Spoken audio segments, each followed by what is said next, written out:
Oui, bienvenue sur Radio Pékin Diaspora. Nous sommes très contents de vous avoir ici. Et vous êtes basé où exactement?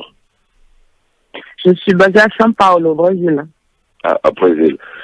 Tu es designer, tu es dans le textile. Vous avez une marque afro-brésilienne de création de mode, d'impression, de tissus et de développement de modèles, n'est-ce pas? Exactement, depuis 2012. Oui. Est-ce que vous pouvez nous parler un peu de votre marque, qui est Ocam Benin, et d'où vient le nom Ocam Benin? Exactement. Oui, bien sûr. En tout cas, déjà, merci beaucoup pour l'opportunité de parler avec vous. Donc, Ocam Benin, c'est une marque afro-brésilienne, franco-afro-brésilienne, qui a commencé en 2012. Nous sommes deux, mon associée brésilienne. Quelle est l'idée d'Ocam? On a commencé en fait ce projet un peu par hasard. Je viens d'une famille avec 6 enfants. Mon père habite au Brésil depuis 1994 et j'avais besoin de l'aider financièrement. Et j'ai eu une idée, mon associé travaillait dans la mode, j'ai eu une idée qui était de vendre les habits traditionnels de la famille, donc de mes frères et sœurs, à un public brésilien.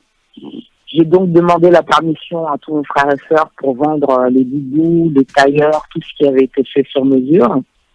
Et on a créé un événement avec mon associé qui s'appelait Bienvenue dans le jardin de Ocam. Ocam, pourquoi j'ai choisi ce nom-là?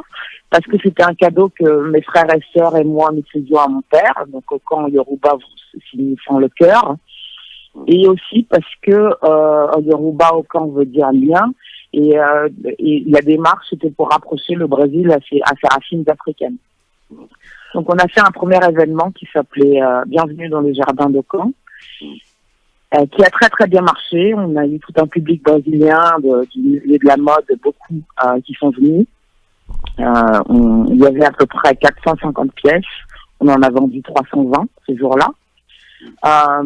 De cette expérience-là, mon associée, qui est donc brésilienne, s'est pris d'amour pour l'Afrique et elle est partie au Sénégal pendant 40 jours pour apprendre toutes les techniques de teinturerie manuelle. Et elle est revenue avec des tissus. Et de là, on a commencé notre propre production, donc avec des chemises et des robes, avec des tissus wax. Et depuis cette première collection, Ocam est connue sur le marché brésilien comme étant une des premières marques africaines au Brésil. Et puis, je vois que là, il y a une très bonne consommation de vos produits parce que j'ai vu des clips avec des musiciens et des modèles qui portent nos habits. Est-ce difficile de vendre la marque africaine au Brésil? Alors, le positionnement d'Ocam, quel est le positionnement d'Ocam? Ocam, une traduction directe de qui moi je suis. C'est-à-dire que je suis une fille de parents africains qui a grandi en dehors d'Afrique. Et je pense que tous les enfants qui ont grandi comme ça, à un moment ou un autre, veulent se rapprocher de leurs racines. Et Ocam, c'était une façon d'intégrer l'Afrique dans le tous les jours. Donc, on ne travaille pas avec des habits traditionnels. Justement, c'est des habits contemporains, donc occidentalisés, mais avec les tissus africains.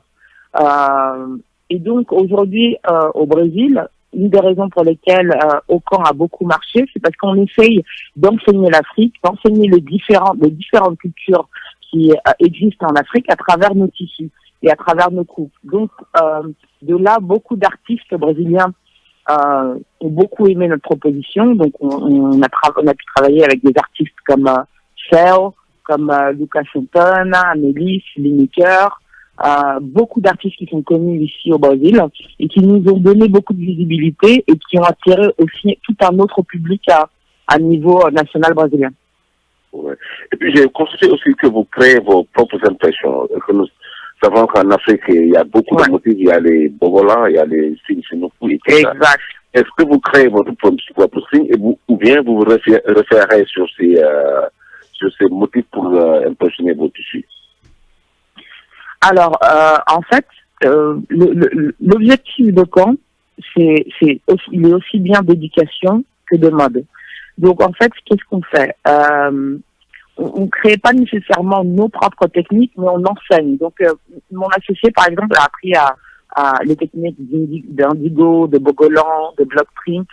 Donc on fait des collections qui expliquent chaque technique de teinture manuelle, d'où elles viennent, quelle est la culture derrière et quelle est l'histoire derrière ces techniques-là. Donc par exemple, aujourd'hui, on vient de lancer une collection Kente Class du Ghana.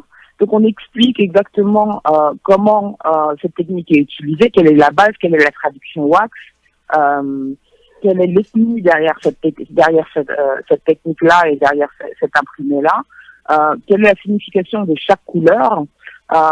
Et en même temps, on donne aussi des cours de block print, donc tout ce qui est impression à base de stamps, parce que je ne connais pas le nom en français, et dans lequel on a l'opportunité d'asseoir les gens pendant 4 heures, pendant 2 semaines, et leur expliquer exactement d'où vient cette technique aussi. Donc on fait un mélange en fait. On n'a pas nos propres imprimés, mais on essaye d'utiliser les imprimés africains et de raconter leur histoire. Mais dans ce que vous faites, j'ai constaté que c'est plutôt un mélange de traditionnalisme et de modernisme. Vous mélangez le côté traditionnel africain et le côté moderne européen ou bien brésilien. Exactement. Ouais. Qu'est-ce qui s'est passé? J'ai déménagé au Brésil en 94. Il faut savoir, beaucoup de gens ne le savent pas, mais le Brésil est un pays où il y a beaucoup de racisme.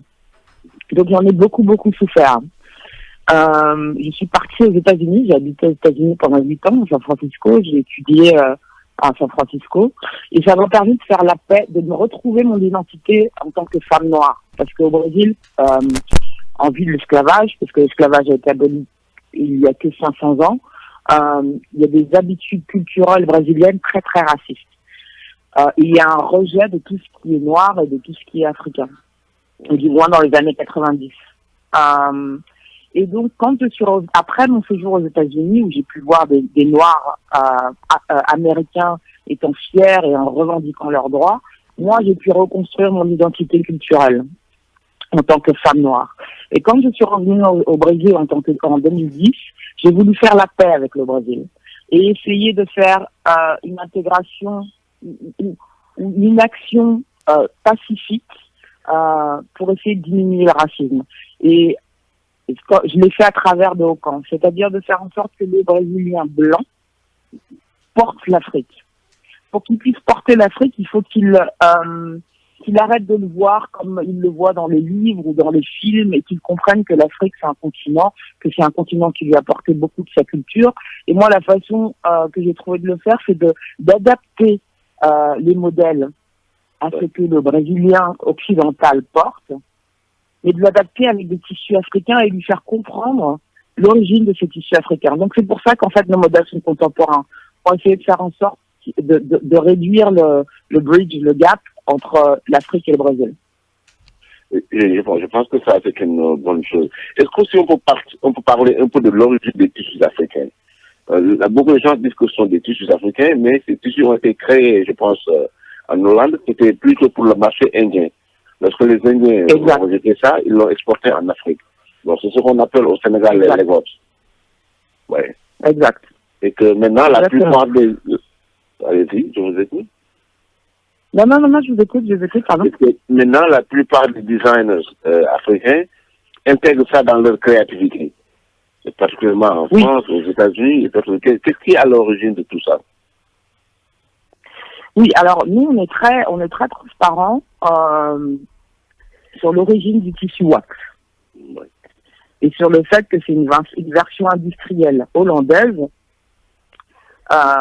qui a été adoptée par le marché africain, mais qui n'était même pas destinée au marché africain à l'origine. Ouais. Par contre, je pense que le tissu wax, parce que je pense qu'il y a une habitude pour les gens des autres continents de considérer l'Afrique comme un pays.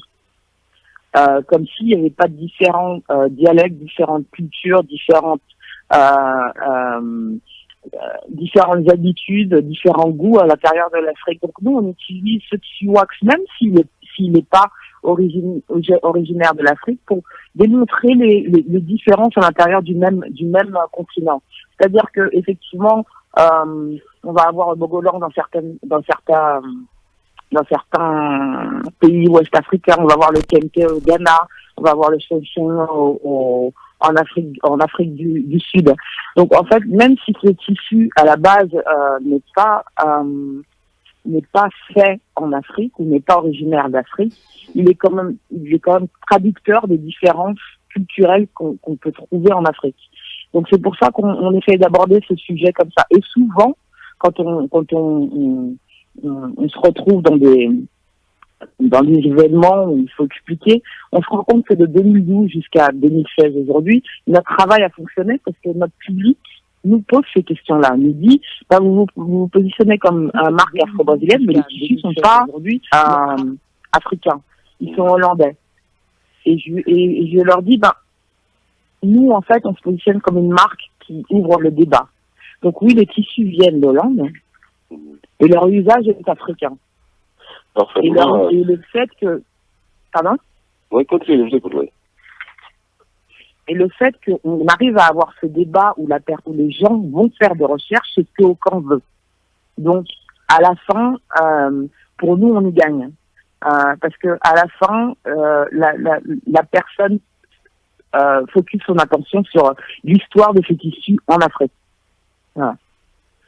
Oui, et que je dirais que maintenant, je pense que maintenant les designers ou bien les créateurs africains sont devenus plus audacieux en matière de création. Parce que dans les années 70, il y avait qu'un seul designer africain c'était un Malien qui s'appelait Chris Treidou. C'est lui qui avait l'audace d'intégrer les tissus africains dans sa création. 20 ans après, il y a ta génération, il y a d'autres générations qui font des créations avec ces tissus-là. Voilà. Je pense que c'est un grand pas dans la créativité africaine quand même. Je pense qu'il y a aussi une génération, comme j'ai dit, d'enfants comme moi, qui sont d'une famille africaine. Mes deux parents sont béninois. Mon père est de Cotonou, mais à la base du Dahomey. Et ma mère est de Porto Novo. Et j'ai toujours grandi avec une identité de ma famille africaine. Mais j'ai pas grandi très proche du Bénin. Et quand j'en ai pas senti le besoin jusqu'à ce que j'arrive à mes années d'adulte, où on se pose tous la question, qui suis-je? Parce que même si j'ai déménagé à travers le monde, je pense qu'il y a toujours eu une chose, c'est que j'ai été, peu importe où j'étais, j'ai toujours été africaine. Mais j'étais pas assez proche de mes racines. Et je pense que une des façons pour, comme je le dis, pour essayer de me rapprocher de tout ça, et de me rapprocher de ma culture, ça a été de travailler avec les tissus. Mais même si je suis africaine, j'ai travaillé beaucoup en bureau. Je ne pouvais pas aller en boubou au bureau, malheureusement. Donc, comment est-ce que je pouvais faire pour être prêt, pour réintégrer ces tissus-là, pour réintégrer l'Afrique dans mon jour, et pour réintégrer mon identité culturelle dans mon tous les jours? Et c'était de faire une chemise que je pouvais porter au bureau. C'était de faire une jupe que je pouvais porter au bureau. C'était de faire une robe que je pouvais porter au bureau, parce que malheureusement au bureau, j'avais des cultures qui ne comprenaient pas nécessairement la mienne. Donc au camp, et je pense que beaucoup de designers le font aussi, parce que j'en connais pas mal aux États-Unis ou en Italie. Il y a Stella Jean en Italie par exemple, et je pense, et elle est métissée elle aussi. Je pense que c'est une volonté de tous ces enfants d'origine africaine de se réapproprier leur culture. Ouais, et que même aux États-Unis, il y a un mouvement d'afro-punk. Bon, je pense qu'il y a afro-punk, les gens s'habillent avec des tissus africains et tout ça, mais très moderne. Je pense que c'est plutôt une façon de s'identifier à leur culture. Bon, mais en tant que designer africain basé au Brésil, comment parvenez-vous à vendre vos créations? C'est par des événements, ou bien vous avez des boutiques au Brésil, ou bien comment? Alors pour l'instant, on a fait le choix de ne pas ouvrir de boutique parce que le coût est trop élevé, parce que le Brésil est un domaine gigantesque. Donc il fallait qu'on puisse être mobile de façon à pouvoir promouvoir la marque. Donc on fait pas mal d'événements. On a aussi un site en ligne et on a des points de revente. Donc on a la chose de Camp Bénin, c'est que notre positionnement il est assez luxe au Brésil. Pourquoi? C'était une volonté de sortir l'Afrique de cette espèce de classe, de cette espèce de classification comme étant quelque chose de la classe sociale la plus basse. On voulait positionner Auchan en tant que produit africain de luxe. Et pour montrer aussi que le luxe existe en Afrique. On a des points de revente dans des multimarques assez luxueux ici au Brésil et beaucoup d'apparitions télé. On a aussi sponsorisé beaucoup d'artistes dans leur tournée, comme je l'avais dit. On a beaucoup travaillé avec des chaînes de télé aussi qui avaient au Brésil étant le pays des telenovelas, des costumes africains. Donc c'est un peu plusieurs impacts.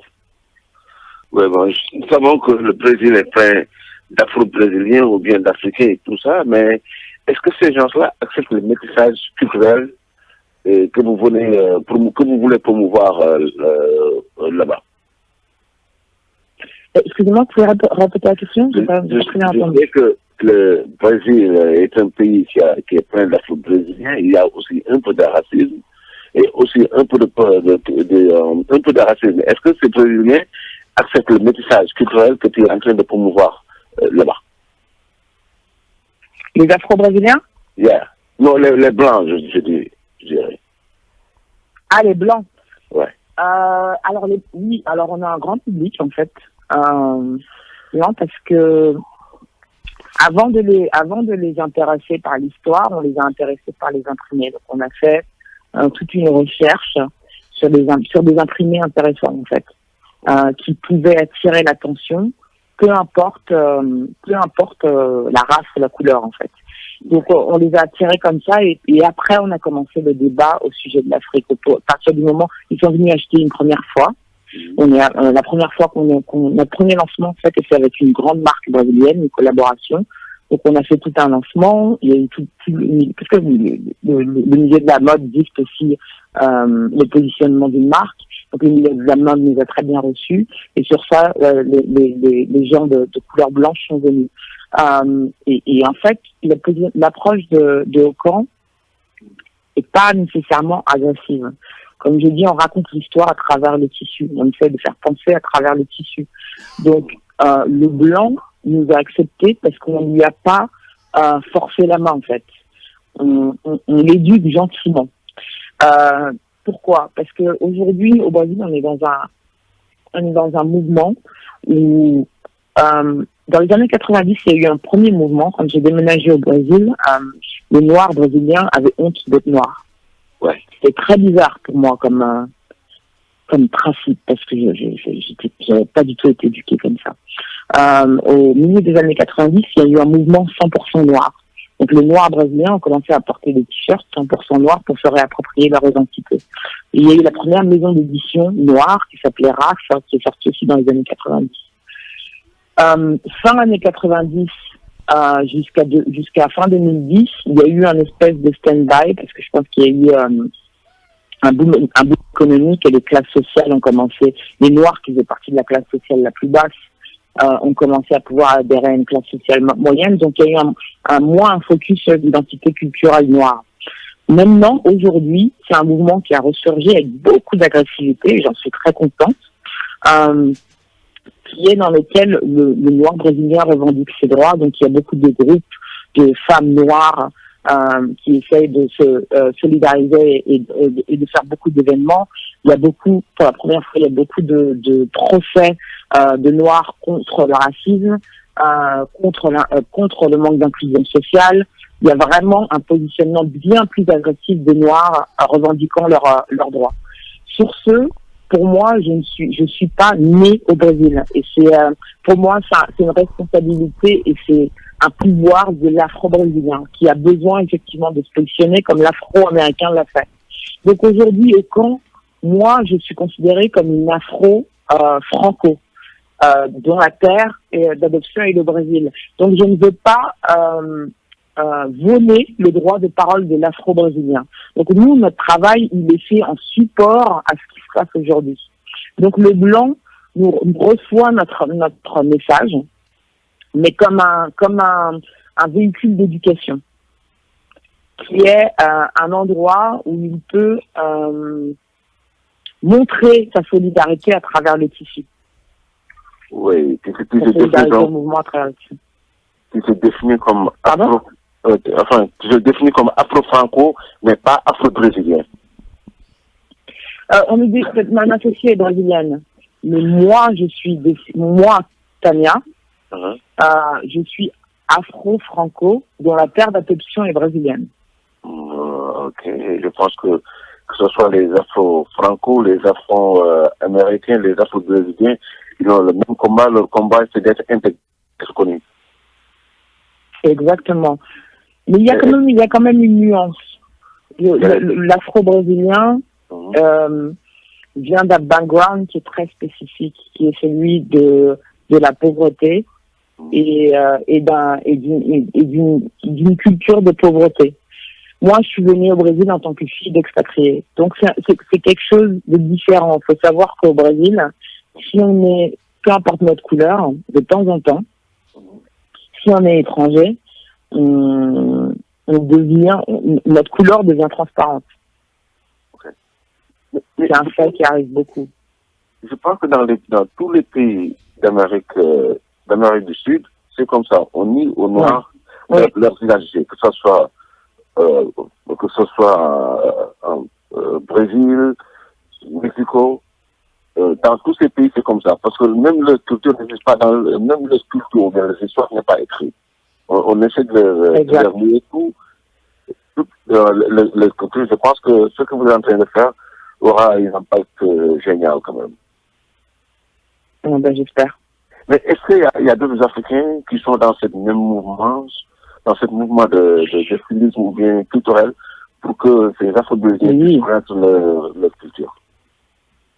Oui, il y a la marraine de tous, qui est Mama Soda Diop, une femme sénégalaise qui est styliste, qui vend des tissus ici au Brésil, qui est, j'ai envie de dire, la grand-mère de tous les Africains qui ont immigré au Brésil. Il y a un grand mouvement ces dernières 3 années.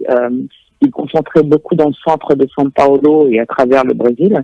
Mais à São Paulo, c'est Mama Soda Diop, qui est une des autres Africaines qui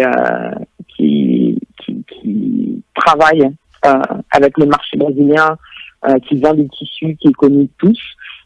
Mais africain, il y en a pas beaucoup. Par contre, il y a une nouvelle immigration et génération d'Africains, beaucoup du Congo, Sénégal, Cameroun, qui viennent et qui vendent des tissus maintenant au Brésil. Donc, ils sont pas nécessairement stylistes.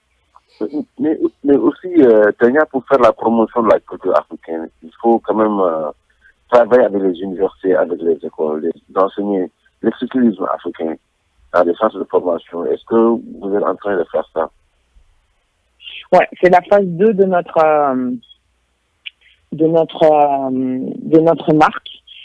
Mon associé est en train de faire un doctorat sur la culture africaine à la USP. On va intégrer un peu plus de contenu. Moi, mon père est écrivain, donc on va pas mal essayer d'intégrer son contenu aussi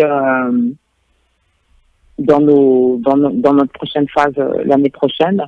On fait pas mal de lectures, je sais plus comment on dit ça en français, justement sur la culture africaine. Donc on essaie d'intégrer une connotation bien plus éducationnelle à ce qu'on fait aujourd'hui. Ouais. Nous rappelons à nos auditeurs que notre invité d'aujourd'hui est une styliste franco-béninoise basée au Brésil. Elle s'appelle Tania Solok-Poro, n'est-ce pas? Oui. Oui, parfaitement. Peut-être Sen a une question à vous poser. Allô, Sen? Ebou, allô, oui. Oui, on est en train d'écouter vraiment cette femme aux idées grandioses. vraiment qui s'exprime à travers son art, surtout là où elle est en ce moment au Brésil. Donc, quand on a écouté son exposé, on voit que pourquoi elle a choisi le Brésil, et elle nous a parlé du passé du Brésil comme un pays esclavagiste. Donc il y a toujours les Noirs là-bas, donc et ils ont besoin d'une intégration parfaite. Donc en écoutant l'artiste, on comprend que vraiment elle est en train de mener un combat pour porter le flambeau de l'Afrique au Brésil même, où il y a les Noirs qui ont besoin de vraiment d'avoir une base, une assise dans cette société. Puisque, comme elle vient de dire, il y a beaucoup de Noirs qui ne sont pas encore intégrés, si je veux dire aussi, tant sur le côté brésilien ou des immigrés, puisqu'on voit des vagues d'immigrés africains partir au Brésil en ce moment, comme une nouvelle terre. Mais vraiment, la façon dont elle s'est exprimée, ça montre qu'elle a des idées panafricanistes aussi, puisqu'elle se définit comme franco-africaine. Donc, elle s'enracine à l'Afrique. En même temps, elle a une ouverture vers le monde. Et ça se traduit à travers son art. Puisque les tissus africains, bon, elle les fabrique aussi, elle fait des styles qui émanent de l'Occident. Donc c'est toujours, on voit toujours là-bas l'enracinement et l'ouverture, et ce qui est très important dans le domaine de l'art. Donc moi, ce que je voulais savoir, est-ce qu'elle est en train de former par exemple, ou bien quel nom elle donne ses œuvres, la plupart de ses œuvres artistiques.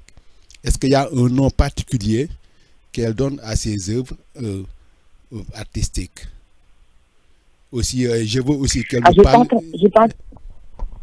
Je veux aussi, je demande quel nom vous donnez à vos œuvres artistiques, ou bien si elle peut nous parler de sa démarche artistique et la plupart de la composition de ses œuvres aussi.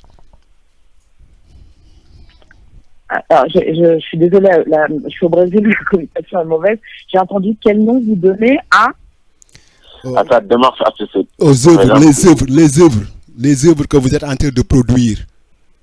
Quel nom vous donnez vos œuvres artistiques, par exemple?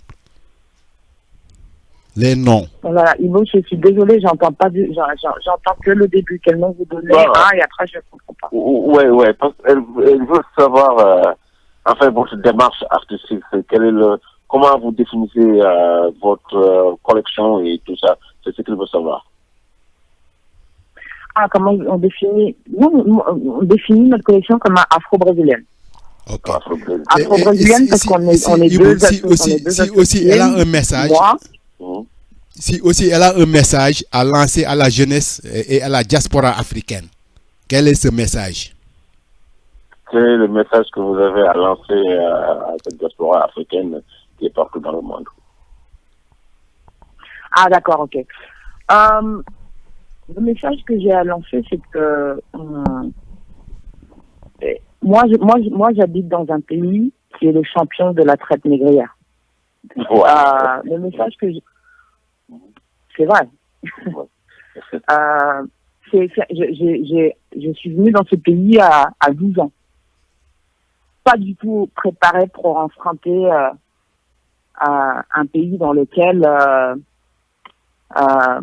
tout ce que je représente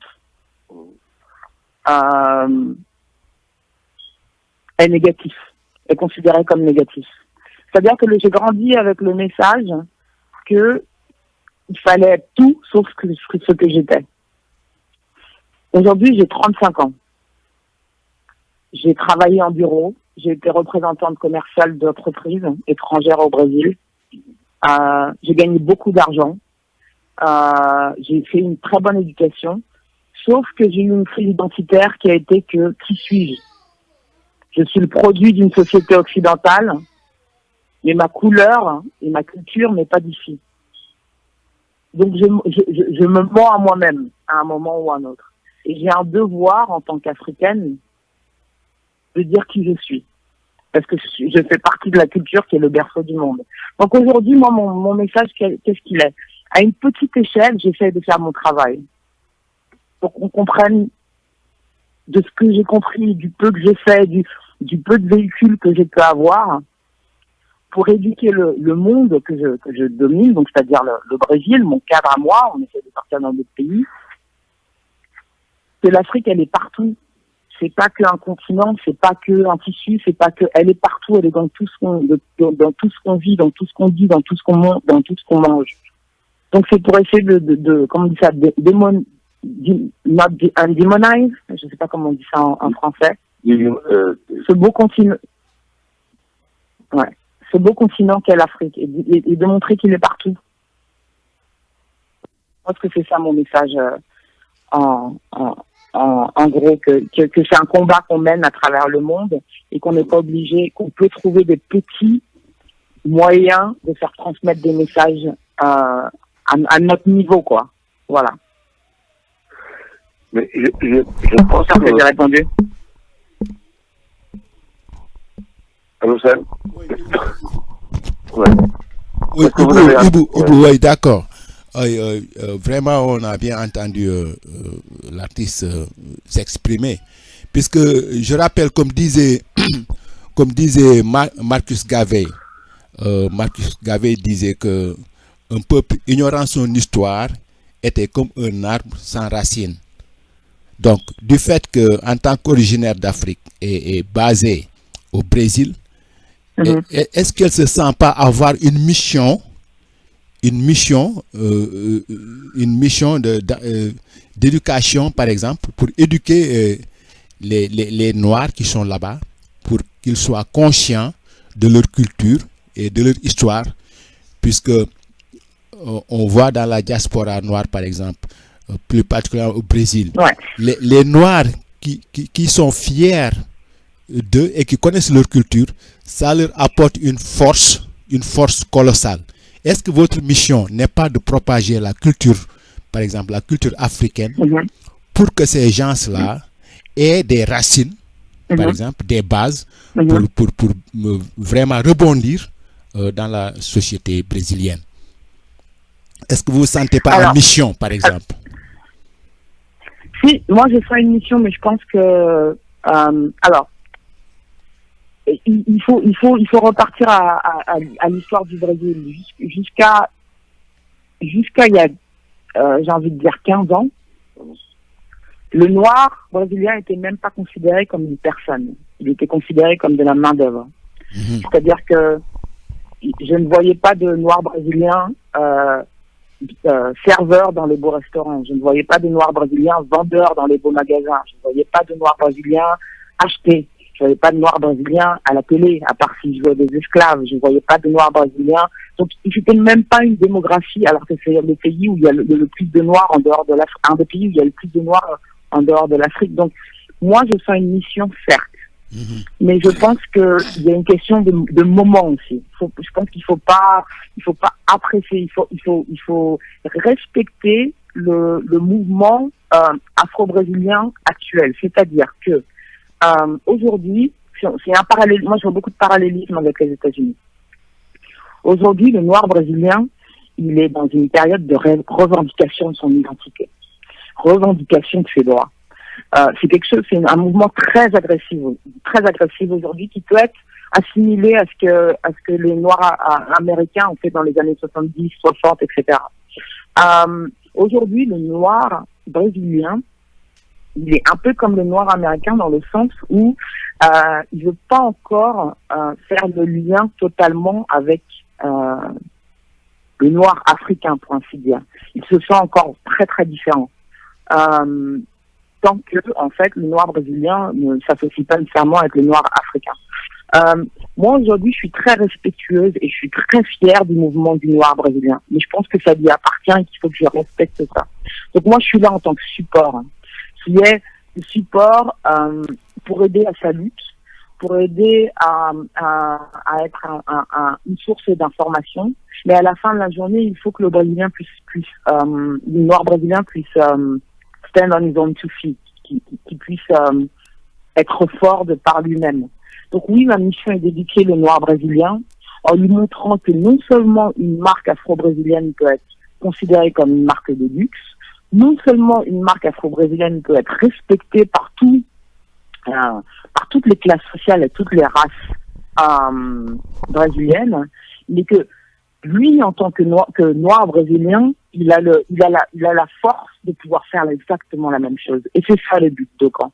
Le but, c'est de pouvoir ouvrir la discussion et les opportunités pour d'autres noirs brésiliens pour que eux, ils puissent monter de par eux-mêmes. Et aujourd'hui, c'est le travail qu'ils font. Aujourd'hui, on voit des noirs brésiliens en boubou, ou on voit des noirs brésiliens qui ont plus honte d'être appelés noirs, parce qu'avant c'était même un débat. J'habite dans une société où le noir brésilien se considérait comme métis. Ils voulaient se présenter comme métis. Donc il y a un travail psychologique tellement fort qui doit être fait avant l'éducation au sujet de ses racines. Je pense que il y a une des choses les plus terribles que j'ai pu voir, et excusez-moi, je vais arrêter après ça. Je pense que l'une de mes forces, peu importe le fait que j'ai pu vivre que j'ai pas vécu en Afrique, c'est que j'ai toujours connu mes racines. Mes parents m'ont toujours enseigné la force de mon nom de famille, la force de ma famille, la force de l'endroit où je suis, d'où je viens, du Bénin, etc. Et ça a construit mon identité personnelle. Je pense que la pire chose, et nous on s'en rend peut-être pas compte, c'est de pas savoir d'où on est, mais d'être considéré en tant que tel, d'être considéré comme noir africain, mais de pas savoir d'où on est. Je pense que c'est extrêmement déstabilisant. Donc, je pense qu'il faut respecter le processus émotionnel et psychologique du noir qui a grandi en dehors de sa terre. Voilà. Je pense que c'est ça ma réponse. Wow, merci d'avoir répondu à ces questions, mais je pense que je te définis comme une activiste, parce que ce que tu viens de dire est tellement fort que tu ne fais pas l'art seulement pour l'art, mais tu fais l'art pour une cause sociale. C'est l'africulture, quoi. L'africulture. Ouais. J'ai dit c'est l'africulture. L'africulture. L'africulture. Je suis de l'Afrique ici. Oui, l'africulture. Oui. J'ai grandi en dehors de l'Afrique, mais mon père s'appelle Roger Silekpo, ma mère s'appelle Monique Silekpo, et les deux sont bel et bien béninois, et les deux m'ont toujours appris à respecter ma culture. Malheureusement, aujourd'hui, c'est mon devoir à moi d'aller chercher ma culture, et le premier pas que j'ai fait, c'est à travers de Okan. Le deuxième pas que je compte faire, c'est de pouvoir passer du temps là-bas. Mais aujourd'hui, mon travail, il est de représentation et de dire oui, j'ai une marque qui s'appelle Okan, je m'appelle Tania Sidekpo. Ne serait-ce que le fait de clamer mon nom, ça pose des questions au sujet de d'où il vient, pourquoi, qu'est-ce que ça veut dire. Et j'entame la conversation comme ça, en fait. Et mon éducation, elle est faite comme ça. Parce que je pense que c'est quelque chose que mon père m'a enseigné. C'est la façon dont lui-même il est. C'est-à-dire que c'est un pacific protest, mais rigide et fort par rapport à mon positionnement en tant que femme africaine, même si je suis née en France. Voilà. Mais Tania, il y a quelqu'un qui disait que, bon, je vais dire ça en anglais, puis peut-être si tu veux traduire, que you don't have to be born in Africa to be an African, but Africa has been born in you. Exactement. Non, je suis tout à fait d'accord. Je suis tout à fait d'accord, mais il faut se rendre compte de quelque chose aussi. Moi, je suis née à Paris. J'ai grandi à Paris. C'est une conversation, alors je sors un petit peu du sujet, mais c'est une conversation que j'ai beaucoup eue avec mes oncles, avec mon père. J'ai eu beaucoup de chance d'avoir un père qui a toujours ouvert le débat. Je pense qu'il y a eu une génération d'Africains qui ont voulu partir d'Afrique et qui ont voulu s'occidentaliser. Donc, qui n'ont pas nécessairement tout transmis à leurs enfants. Donc, moi, je suis née vraiment française. Le Brésil, bizarrement, m'a rapproché à mes racines africaines parce que au Brésil, il y a tellement de coutumes africaines. Notre premier voyage au Brésil a été à Bahia. Quand on descend à Bahia, quand on descend à Salvador, la route du Pelourinho, qui était la route dans laquelle les esclaves se font lyncher, se faisaient lyncher à l'époque de l'esclavage, en arrivant à la fin de cette route, il y a la maison du Bénin. Parce que la plupart des esclaves qui étaient envoyés au Brésil étaient béninois. Donc, moi, aujourd'hui, effectivement, si on s'était parlé il y a 20 ans, j'aurais peut-être pas la même démarche qu'aujourd'hui parce que notre process, il était très occidental. Mais quand on se rend compte que la force de mon père m'a tellement imprégné la force de mon prénom, force de l'histoire de ma famille, la force de l'histoire de ma culture, tellement depuis que je suis toute petite que quand j'ai été prête à recevoir le message qui était vers ma vingtaine, je me suis rendu compte que partout où j'allais, de toute façon, j'étais africaine. Ouais, mais parfaitement. Voilà. Non, ça, c'est là que j'ai commencé. Oui, c'est la beauté. À faire le travail moi-même. Ouais. Oui, c'est la beauté de la culture africaine. Il y a cela 2 siècles, 3 siècles. Ils envoient des missionnaires en Afrique pour nous enseigner leur culture, leur religion. Mais maintenant, nous, artistes, nous sommes devenus les missionnaires culturels. On leur enseigne la culture africaine, on leur enseigne qui nous sommes et ce que nous faisons. Je pense que ceci va ouvrir leurs yeux et nous comprendrons très bien que l'Afrique est un continent très, très riche. Exactement. C'est ça qui est important et c'est ça que je pense que le monde est en train de commencer à comprendre. On voit beaucoup de métropoles africaines qui deviennent des centres de business, on voit des organisations, on voit de la structuration. C'est quelque chose de beau et je pense que ma génération, et je vois mes cousins, mes frères et sœurs, on a envie de faire partie de ce mouvement-là, en fait. Et nos parents ont voulu nous donner des opportunités en partant d'Afrique et notre génération a envie de redonner à l'Afrique. Donc je pense que on est dans un mouvement contraire, en fait, qui est beau. Oui, Ibou, on sait aussi qu'elle est en train de s'exprimer à travers son art, puisque ce qu'elle est en train de faire, vraiment, ça se voit qu'il y a quelque chose qu'elle dégage à travers son art, puisque on sait tous que l'art, quelle que soit sa forme, exprime quelque chose, quelle que soit sa forme, ça exprime quelque chose. Donc, de même, toute trace laissée par l'artiste va exprimer toujours quelque chose. Donc, son œuvre n'est pas peut-être une simple copie ou quelque chose comme ça, mais une expression artistique. Donc, il y a des messages, il y a un combat aussi derrière cet art, puisque quand on l'entend définir, par exemple, l'historique du Brésil par rapport à l'esclavage. Donc, les Noirs, il y en a qui se sont émancipés, mais aussi, comme toute société, il y a toujours des Noirs qui sont là-bas, qui ont besoin d'être éduqués, de savoir, par exemple, de connaître leur culture pour avoir vraiment une assise et avoir vraiment une force pour s'exprimer vraiment à travers ces genres de sociétés occidentales. Donc l'artiste est en train de vraiment de nous faire part de ce qu'elle est en train du combat qu'elle est en train de mener à travers son art.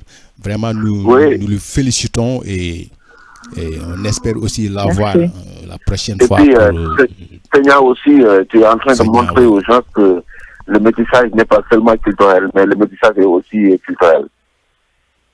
Le métissage n'est pas seulement biologique, mais ça peut aussi être culturel. Oui, moi je suis toute petite dans ce, mais je suis, je sais pas si vous allez comprendre. Je suis même émue. Aujourd'hui, comprenez bien ce que je veux dire. Aujourd'hui, je suis fière d'être africaine. Et pourquoi je dis ça? C'est pas que je n'étais pas fière avant, c'est que je me rendais pas compte de ce que ça voulait dire. J'ai toujours été africaine. Mais quand on se rend compte de ce que ça veut dire, c'est très émouvant parce que on se rend compte à quel point on est riche. On se rend compte, mais même pas riche matériellement. On est riche. J'ai eu une découverte spirituelle il y a quelques années. Et je me suis rendu compte à quel point on est aussi riche spirituellement, culturellement, même ne serait-ce qu'au niveau du business, parce que tout le business est originaire d'Afrique. Je parle pas du management du business, je parle de l'origine. Et quand on se rend compte de la richesse qu'on a d'être africain, c'est quelque chose qui est absolument incroyable. Donc ça nous donne les forces de se battre en fait et de faire des choses qui sont hors du commun, comme monter une marque afro-brésilienne au Brésil, alors que je ne suis pas du tout de la mode. J'ai une formation en publicité et internet. Et le fait d'être aussi fier, ça nous donne la force et l'aile de pouvoir montrer à tout le monde à quel point on est riche. Donc pour moi, c'est même pas un combat, parce que je suis fière de pouvoir partager, je suis fière de pouvoir faire en sorte que on aime et qu'on veuille voir plus. J'ai eu une de mes clientes qui est l'archétype de la brésilienne de classe sociale élevée, qui a toujours été raciste, qui a grandi ou été éduquée raciste, qui n'était pas du tout habituée à ce type imprimé, qui est venue me voir et qui m'a dit: je voulais venir te voir à une vente pour te dire que là je pars en 2 mois dans un voyage en Afrique. Je commence au Maroc et je finis en Afrique du Sud en passant par l'Afrique de l'Ouest. C'est incroyable. Ouais. Ibou, avant de donner son dernier mot, je lis le message de Idriss Sylla depuis New York. Il dit que, je le cite: tout mon respect à l'artiste et la militante Tania. J'ai suivi avec beaucoup d'intérêt sa prestation, qu'il l'encourage dans son travail et lui souhaite beaucoup de succès dans son travail artistique. Donc, signé Idriss Sylla depuis beaucoup, New York. on essaye. Voilà. Ouais, On va essayer. Donc, non, Ibou, je pense que ça va bouger. on Les vient. Noirs auront la place qu'ils méritent dans ce monde, parce que il y a une mutation sociale, culturelle et sportive. Il y a cela 30 ans, le meilleur joueur de tennis était blanc. Maintenant, il y a de cela 20 ans, le meilleur joueur de golf était blanc. Mais on a Serena Williams, on a Tiger Woods. Il y a cela plus de 50 ans, 30 ans, le président des États-Unis était blanc. Maintenant, on a Obama.